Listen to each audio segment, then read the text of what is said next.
Hey everybody, and welcome back to another episode of Under the Covers. Today we'll be looking through the February 2001 issue of the official PlayStation magazine. Well, the official US PlayStation magazine. This cover story features Hideo Kojima produced Zone of the Enders, the mech piloting game back in 2001.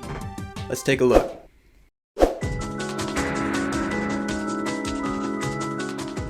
The planning and design of Zone of the Enders started way back in 1999.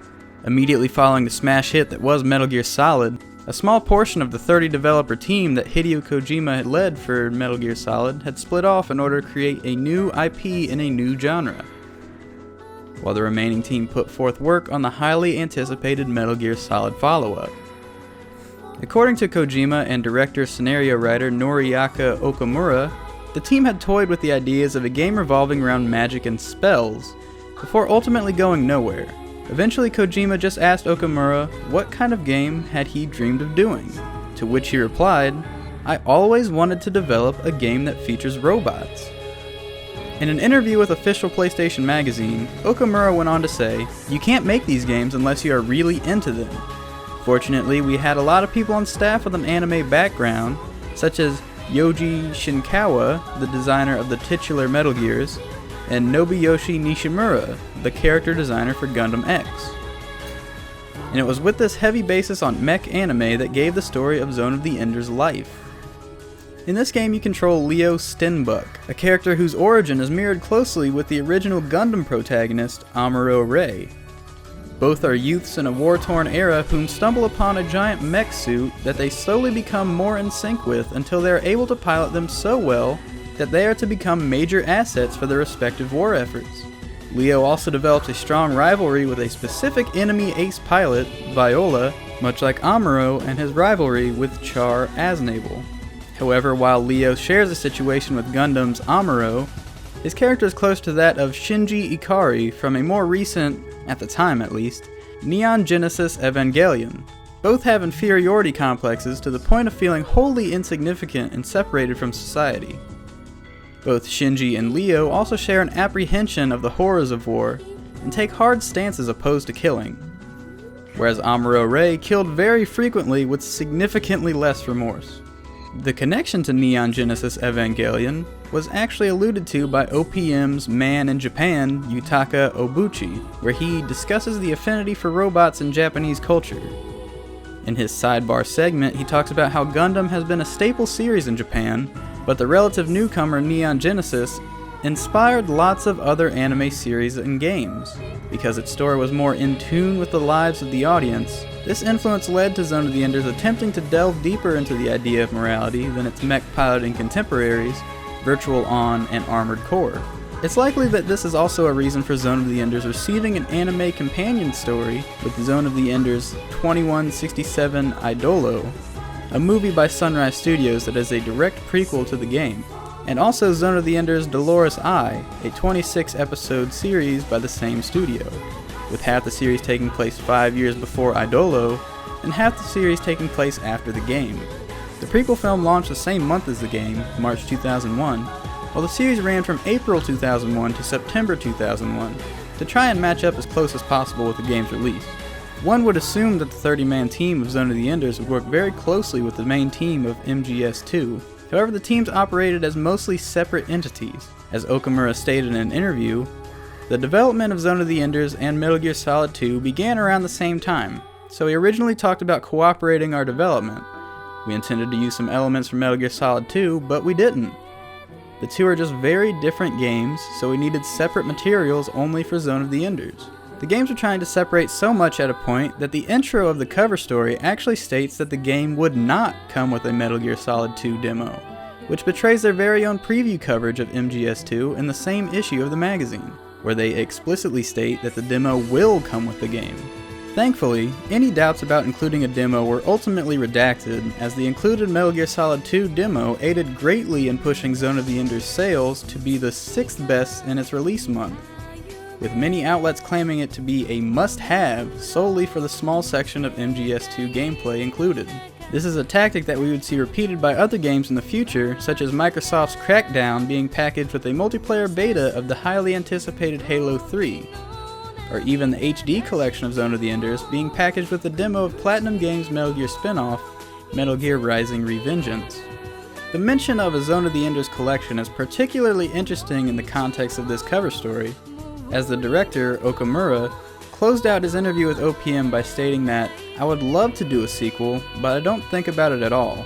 Right now I'm only thinking about finishing the game."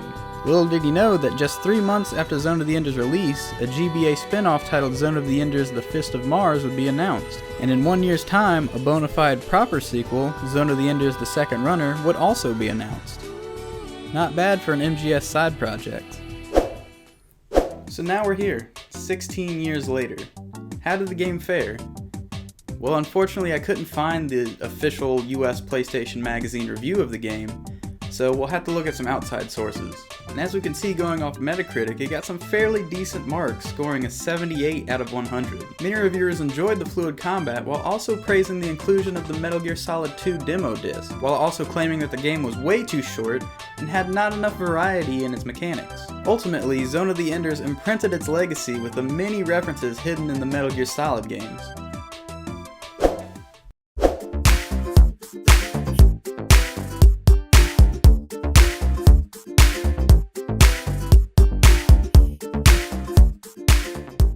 Welcome to the extra credits for OPM February 2001, where we take a glance at some of the other cool articles through the magazine. In this issue, we catch some pre-release hype for many video game film adaptations, with the magazine dubbing 2001 the year of the video game movie. Our film coverage kicks off with some pre-release hype for the Angelina Jolie-led Tomb Raider, with OPM heralding it as the end to the crappy Hollywood adaptations for games, citing Mortal Kombat, Super Mario Bros., and Street Fighter as key examples of botched video game films. OPM gushes over how accurate Jolie's portrayal of the titular Raider of Tombs is and states that they are pretty confident in it living up to the hype. So, the question is, did it? Well, yes and no. The movie was a financial success, becoming the 5th highest grossing debut of 2001, as well as spawning a sequel with Cradle of Life. However, it received a lot of negative film reviews, holding just a 19% approval rating on Rotten Tomatoes, with IGN giving it a 0 out of 10, citing that literally every part of the movie is terrible. OPM continues their video game movie adaptation coverage with a piece on Final Fantasy Spirits Within, naturally praising the stunning amount of work that went into the animation and presentation of the film. The magazine states that there is little to no doubt that the film will be a technical achievement, but their biggest concern was that the project wouldn't live up to the standards set by Final Fantasies 1 through 9. And then the film released, and let's just say that their concerns were placed in the wrong area. The film bombed, and it bombed hard. Capital H-A-R-D, hard. Losing Squaresoft over $94 million and placing it on many top 10 box office bomb lists over the past 16 years. The film bombed so hard that Square Pictures Studio had to shut down, and the merger between Squaresoft and Enix was almost entirely thrown out the window, and it was only remedied after selling 18% of Squaresoft's stock to Sony to recoup the losses. Some more video game movie quick hits include a film adaptation of Nightmare Creatures, which never actually entered production, rumors of a Parasite Eve movie that never happened, and a short 3-sentence paragraph about the very first of the Resident Evil films. Who would have guessed that the most successful of these films would be the one with the smallest amount of attention given to it? And that was another episode of Under the Covers, where we looked at the official US PlayStation magazine that's not in print anymore. I think it stopped in 2007. Don't quote me on that. But thanks for watching. We'll try and get some more out. These videos take a long time to make, much longer than I thought they would, so just bear with me. I'll try to get one up at least every other week. It's pretty difficult with all the stuff going on. I'll try to do this, I'll try to do other Let's Play videos, stuff like that. But videos are coming. I'm sorry it takes so long to make these. And if you like this video, give us a like, a subscribe, comment. Just give us a little bit of a feedback there. Tell us how you feel.